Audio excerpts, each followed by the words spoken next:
जय श्री कृष्णा। मेरे बाल कृष्ण चैनल में आपका स्वागत है। श्री गणेशाय नमः, श्री सरस्वत्यै नमः, श्री रामानुजाय नमः। लक्ष्मीनाथ समारंभां नाथयाने मनमध्यमा देवी सरस्वती व्यासं वन्दे गुरु परंपरा। कर्पूरगौरं करुणावतारं संसारसारं भुजविन्दहारं सदा वसन्तं हृदये वन्दे भवं भवानी सहितं नमामि। राधा रमण हरि गोविंद जय, राधा रमण हरि गोविंद जय जय। बोले रे मन हरे कृष्ण हरे, बोले रे मन हरे कृष्ण हरे गोविंद हरे गोपाल हरे, राधा रमण हरि गोविंद जय।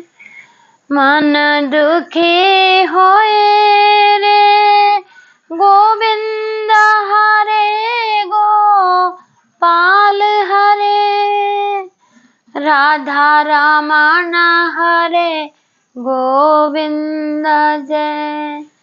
गोविंद हरे भज गोपाल हरे, राधा रमण हरे गोविंद जय जय। मेरे बाल कृष्ण के भक्तों, बाल कृष्ण की लीला कितने भी हम वो नहीं होते ना, बोर नहीं होते, कितनी प्यारी लगती है बाल कृष्ण के। ठाकुर जी छोटे से कितने प्यारे लगते हैं। घुंघरेले बाल है उनके, मोटी मोटी आंखें है, पतले पतले होंठ है। वो इतने प्यारे लगते हैं कि बहुत ही ज्यादा प्यारे लगते हैं किसी को भी। फिर उनको रिश्तों को नाम देना जरूरी है, नाम देना होता है। कोई पुत्र बना के लाते हैं, कोई भाई बना के लाते हैं, कोई दोस्त बना के लाते हैं। जो जो उन्होंने रिश्ता जोड़ा है उसका भाव करना चाहिए ठाकुर जी से, तभी उनको अनुभव होता है। उनके अनुभव में ऐसे लगता है कि ठाकुर जी कुछ बोल रहे हैं। कुछ खाने के एकदम से मन बदल जाता है कि क्या खाना खाना है, उनको भोग लगाने के लिए बनाने का मन बदल जाता है एकदम से, कि ताकि उनका खाने का मन जो होता है वो वही करते हैं।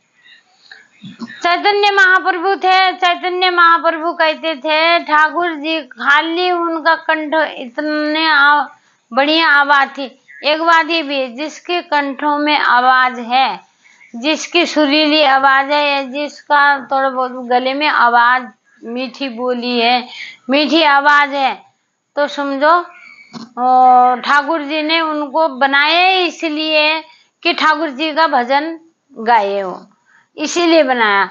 चाहे वो उसको वाह वाह कोई और ना करे, वाह वाह करके और संसारिक इंसान वाह वाह ना करे, तो ठाकुर जी ही को रिझाना है। ठाकुर जी देखते, ठाकुर जी को पसंद आना चाहिए। ठाकुर जी उन्हें बैठे बैठे भी सुन लेते हैं कि उनका भक्त कैसा है, जो कृष्ण भजन गा रहा है वो कैसा है, वो भगवान के चरणों में उन्हें तो घी करके कैसा है।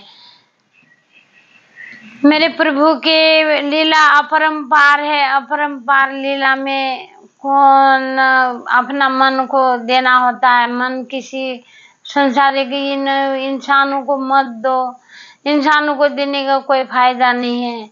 मेरे प्रभु को मन दो, दिल दो। अब दिमाग वो अपने आप दे देते हैं, वो उनको वो रास्ता दिखा दे।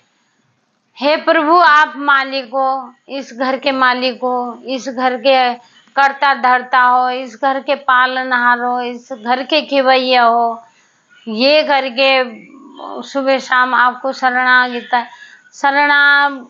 शरण में पड़ जाओ तो ये क्या कुछ नहीं कर, ये तो ऐसे करके रास्ता दिखाते हैं जैसे उंगली पकड़ के ले जाके रास्ता दिखाते हैं लोग, उस तरह से भगवान रास्ता दिखाते हैं कि मन को पहले शुद्ध करते हैं, साफ करते हैं, क्या मन चल रहा है, किसके लिए अच्छा बुरा चल रहा है। बुरा तो कभी किसी का करना नहीं चाहिए। तो चैतन्य महाप्रभु इतना बढ़िया गाते थे, इतना बढ़िया गाते थे, और सारे लोग करीबन हजारों लोग सुंदर इतने थे, वो इतने सुंदर वही थे, घुंघरेले बाल थे उनके भी, सुंदर, बहुत ज्यादा सुंदर थे। फिर व्हाइट धोती कुर्ता पहन के जैसे वो भागवत सुनाते थे।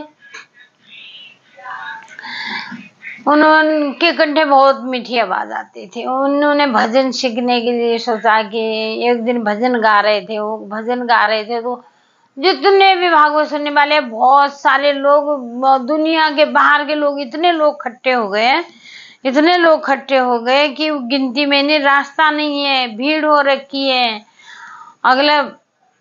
तो फिर उसके बाद उनको पता लगा कि भाई वाह वाह वाह वाह वाह वाह वाह वाह, कितने सुंदर है चैतन्य महाप्रभु, कितने सुंदर है, गोरे गोरे गाल है, इतने सुंदर घुंघरेले बाल है, मोटी मोटी आंखें है। वही वही तारीफ करने लग गए जैसे बालकृष्ण के करते थे।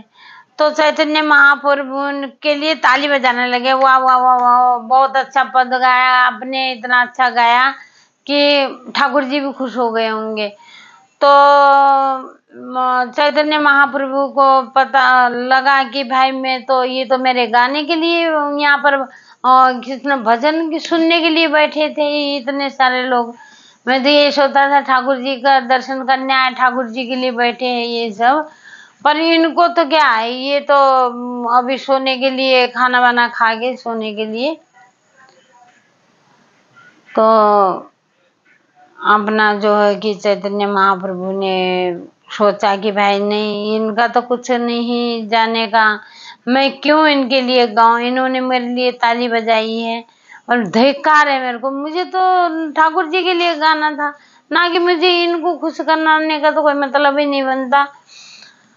तो दूसरे दिन क्या हुआ कि बोले कि पता चला कि दूसरे दिन ऐसे गए, वो तैयार नहीं हुए, बिल्कुल तैयार नहीं हुए, बाल ऐसे बिखरे हुए थे, मुंह में कुछ भी नहीं लगाया, पहले थोड़ा तैयार होने के लिए ऊपर से लगाना पड़ता है, तो कुछ भी नहीं लगा, ऐसे भागवत सुनाने चले गए, बिल्कुल ऐसे लग रहा था कि नहाया भी नहीं होगा। तो गए तो बोले कि भाई प्रभु चैतन्य महाप्रभु बोले कि भाई भागवत सुनने आज इतने लोग कैसे आए, आज बहुत ज्यादा लोग नहीं आए।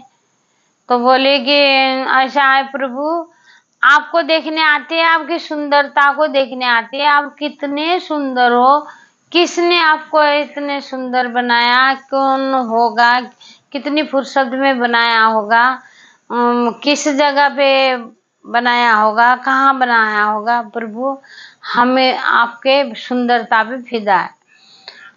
तो जब उनको पता लगा चैतन्य महाप्रभु को, दूसरे दिन वो तैयार ही नहीं हुए, मुंह भी नहीं धोया, तैयार ही नहीं हुए। उन्होंने सोचा कि भाई ये तो बहुत ज्यादा, मैं किसी को, इंसान को रिझा के मुझे क्या मिलना है, भगवान को रिझाऊंगा तो यहाँ कुछ भी ना मिले, अगले जन्म के लिए जमाए होगा, वो अपने खिलाने के लिए तो भेज ही देते मेरे को, जैसे